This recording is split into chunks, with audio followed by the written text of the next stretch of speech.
Hi hello welcome back to our channel.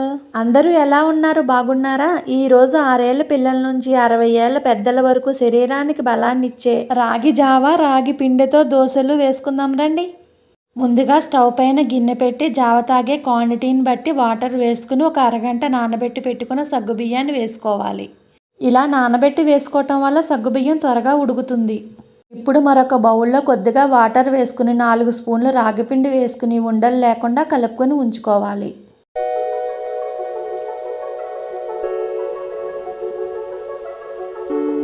ఇప్పుడు సగ్గుబియ్యం బాగా ఉడికిన తరువాత మనం కలిపి ఉంచిన వాటర్ని కొద్ది కొద్దిగా వేసుకుంటూ ఉండలు లేకుండా బాగా కలుపుకోవాలి. ఇది కూడా బాగా ఉడికిన తర్వాత ఒక కప్పు పాలు పోసుకుని దాంట్లో దంచి పెట్టుకున్న మిరియాలు, యాలకులు కూడా వేసుకుని బాగా కలుపుకోవాలి. కామన్గా అందరూ వాటర్లో రాగిపిండి వేసుకుని జావ చేసుకుని మజ్జిగ కలుపుకుని తాగుతారు. దీనివల్ల కొన్ని ప్రయోజనాలు ఉంటాయి. ఇప్పుడు నేను చెప్పిన విధంగా జావ చేసుకుని తాగితే రాగిపిండి ఐరన్ కాబట్టి పిల్లలకు శరీర పుష్టి, ఆడవారికి ఎముక బలం, నడుము నొప్పి, మోకాలు నొప్పులు కూడా తగ్గుతాయి. మగవాళ్ళు బయటికి వెళ్తారు కాబట్టి డే అంతా వాళ్ళు ఎనర్జెటిక్గా హెల్దీగా ఉంటారు. దీనిలో రాగిపిండితో పాటు తాటిబెల్లం మరియు మిరియాలు, యాలకులు, సగ్గుబియ్యం కూడా వేస్తున్నాం.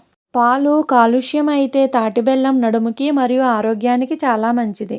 ఇక సగ్గుబియ్యం గురించి అయితే చెప్పక్కర్లేదు. చాలా ప్రయోజనాలతో పాటు చలవ కూడా చేస్తుంది.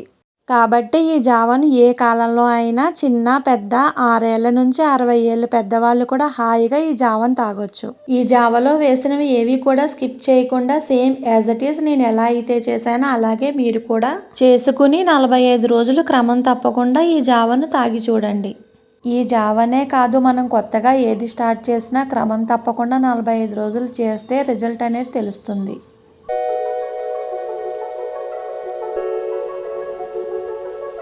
మనం ఈ జావలో తాటి బెల్లం వాడుతున్నాం కాబట్టి స్టవ్ ఆఫ్ చేసుకుని బెల్లం వేయాలి. అంతేనండి, పిల్లలకి పెద్దలకి ఎంతో బలాన్ని ఇచ్చే మన రాగి జావ రెడీ అయిపోయింది.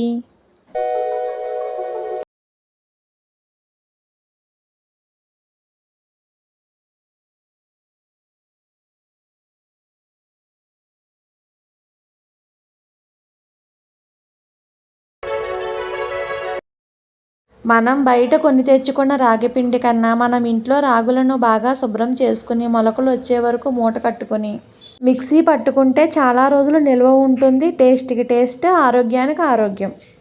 ఇప్పుడు రాగి పిండితో 5 నిమిషాల్లో రెడీ అయిపోయే రాగి దోశను ప్రిపేర్ చేద్దాం రండి. ఇప్పుడు మిక్సీ బౌల్ తీసుకుని 1 కప్పు రాగిపిండి, 1 కప్పు బన్సీనూక, అల్లం, పచ్చిమిర్చి కట్ చేసి పెట్టుకున్న 3 టమాటాలు వేసి మెత్తగా మిక్సీ పట్టుకోవాలి.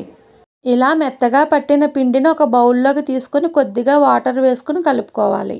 ఈ పిండిలో సాల్ట్ ఒకటి కలుపుకుంటే సరిపోతుంది. కుకింగ్ సోడా కూడా వేయనవసరం లేదు. మినప్పప్పుతో పని లేకుండా అప్పటికప్పుడు 5 నిమిషాల్లో ఈ రాగి పిండితో నోరూరించే దోశలు రెడీ అయిపోతాయండి. ఈ రాగి పిండితో దోశలు చాలా క్రిస్పీగా, టేస్టీగా ఉంటాయి. మీరు ఎప్పుడైనా ఈ కాంబినేషన్లో దోశలు ట్రై చేశారా? ఒకసారి ఈ దోశలు ట్రై చేసి మీకు ఎలా అనిపించిందో కింద కామెంట్ సెక్షన్లో కామెంట్ చేయండి. నెక్స్ట్ అప్కమింగ్ వీడియోస్లో ఈ రాగి పిండితో అదిరిపోయే కొత్త ఫుడ్ రెసిపీస్ చేసుకుందాం. ఇలాంటి మంచి మంచి వీడియోల కోసం మా ఛానల్ని లైక్ చేయండి, షేర్ చేయండి, సబ్స్క్రైబ్ చేసుకోండి.